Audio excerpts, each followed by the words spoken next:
This is the main one. This is the most important one of all. Of course, I saved it for last because I know how it works with YouTube, that most people click off by the very end. So I decided that that is, of course, where I'm going to put my most important information. Not good at YouTube, this girl. Not good at it.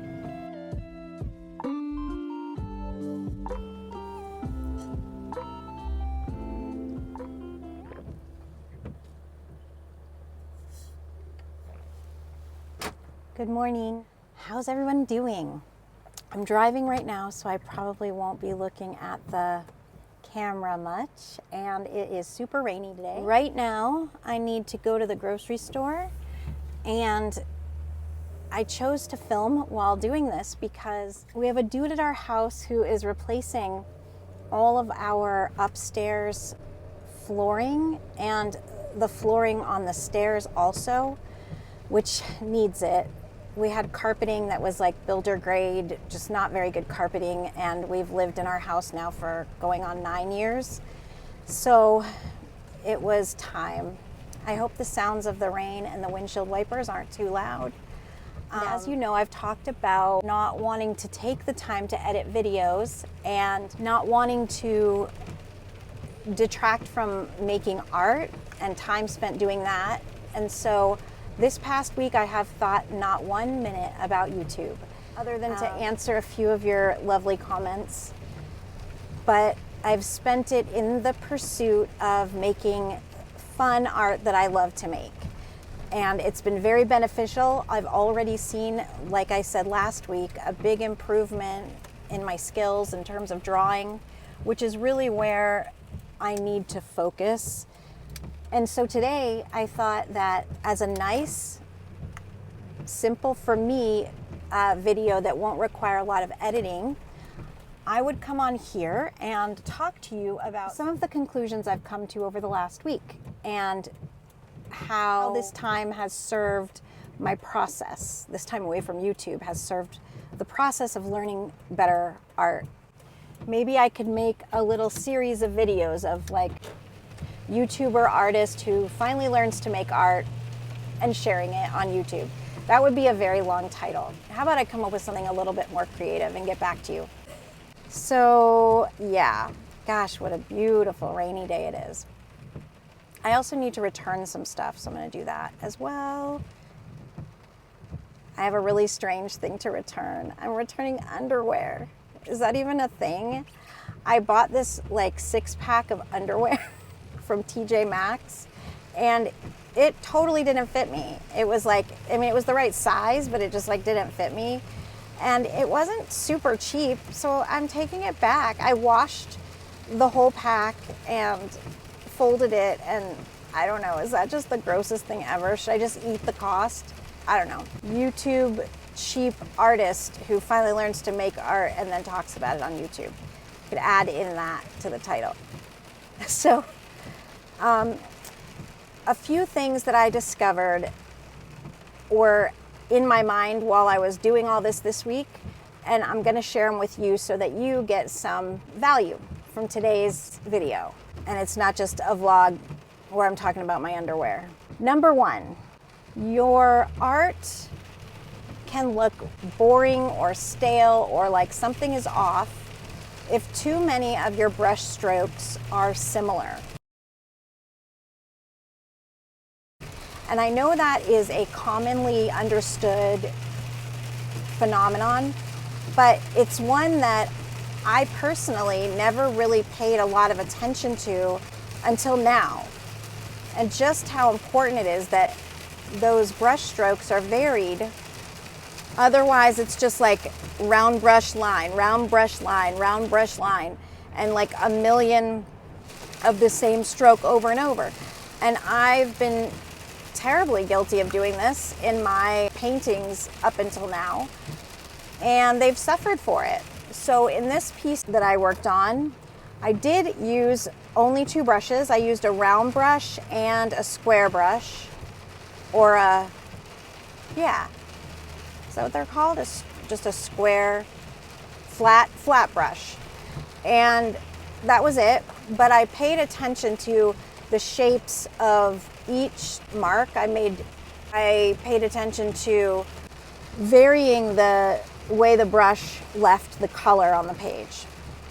This may be super remedial, but I don't know what to tell you. I'm pretty remedial. Maybe I could, ooh, that's better. All right, number 2, make sure your values are quite varied throughout the piece. Otherwise, you may end up with something that looks less interesting than it could otherwise. This is one that I usually do pay attention to, but not as much as I have been this week.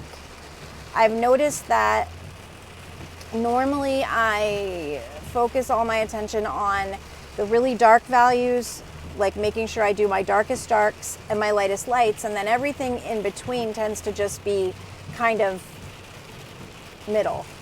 So what I've been doing is trying to vary those middle marks. So some are, if you look at a value scale and you think of values from 0 being the lightest and 10 being the darkest, I've tried to make sure that my values are anywhere from not just 0 and 10, but like 2 and then a 5 and then a 7 and a 6 and then a couple 1s, and you know what I'm saying. So that's been one of the things I've been doing. And I think it served this piece well, or both of the pieces I made this week. Number 4, I think. I don't know. Number 4, I think. I found an excellent purpose for my cellulose paper.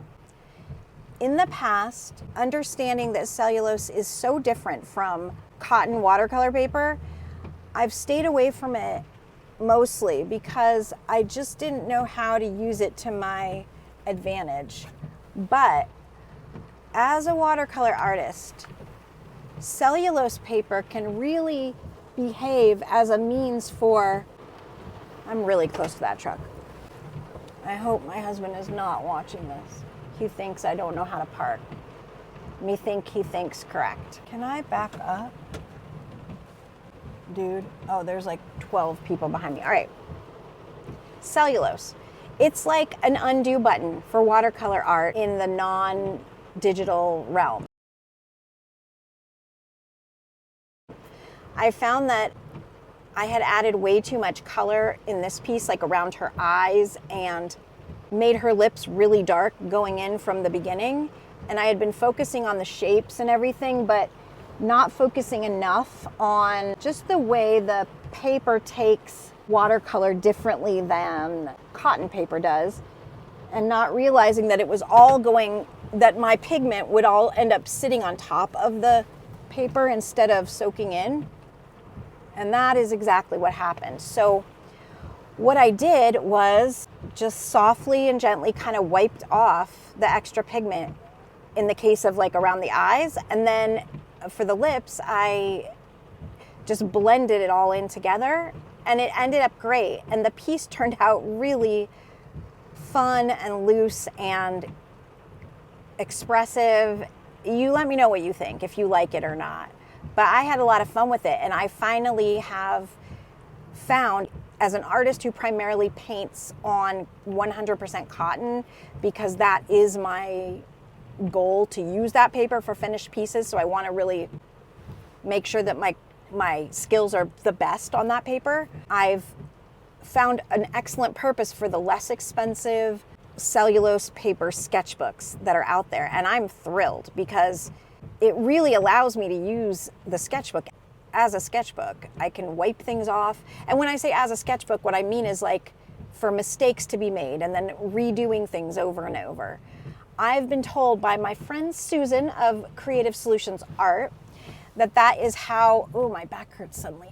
I'm stretching it, sorry. That is how that paper works best. And I listened to you, Susan, but I did not use it that way until just now. I'm like stretching. All right, so I think those are 4 things. 4 things.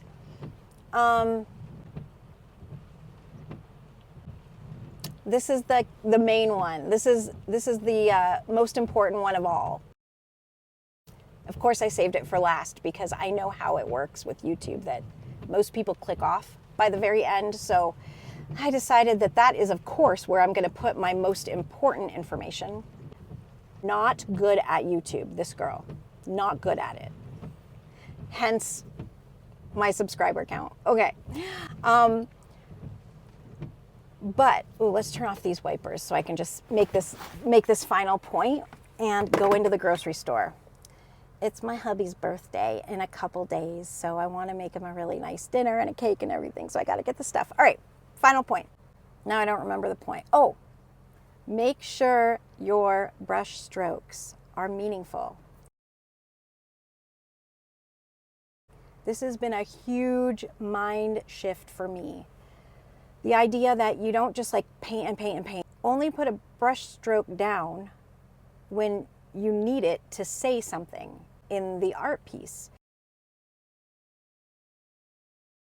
If you think about your art piece like an essay or some kind of written story, then you're not going to throw in a bunch of extra words that don't need to be there in order to communicate what you seek to communicate. And for me, I'm always trying to hone my craft. I'm very much an auditory learner. I like the spoken word. I like the sound of different words, and I'm always really cued into things I can hear. Not so much a visual person as I'm out here trying to be a watercolor artist, but it's not natural to me because I haven't honed that skill like I did my writing skills and my reading skills over the years since I was really young. I tend to, when I'm painting, frantically put down things and color and try it, and maybe I don't like it, and I didn't ever really think about what I was trying to achieve with each individual brush stroke. So now that I've been focusing on that, I've already seen a difference in my art, and I think if you try this, you will too. Now, that's not to say that you should always paint this way, because there's something really beneficial to just sitting down and letting the brush glide across the paper and throwing pigment in and watching the colors explode and just painting. It's visceral and it's therapeutic and it's really important. But there's also an important place for structuring your painting in a way where the strokes you put down are meaningful. And I think in just the last week of practicing this, I've gotten to a place where 50% of my strokes are meaningful, instead of just like knowing what I want to say on the paper, but not planning how I'm going to do it with the brush stroke ahead of time, to doing that like 50% of the time, which is already very satisfying and makes me feel like I've got a path toward what I want to achieve. So these are just things for you to perhaps think about or not think about. It's up to you if you think they're useful. And if you do, I hope that you'll stick around for hopefully very soon my live streams, if I could get it sorted out. There are a few snafus that are holding things up, but hopefully maybe next week or the week after I'll have my first attempt, and I would love to see you there. But in the meantime, you'll see me putting out content like this and other stuff. So I hope you have an absolutely beautiful day, and I will see you in the next video. Bye-bye.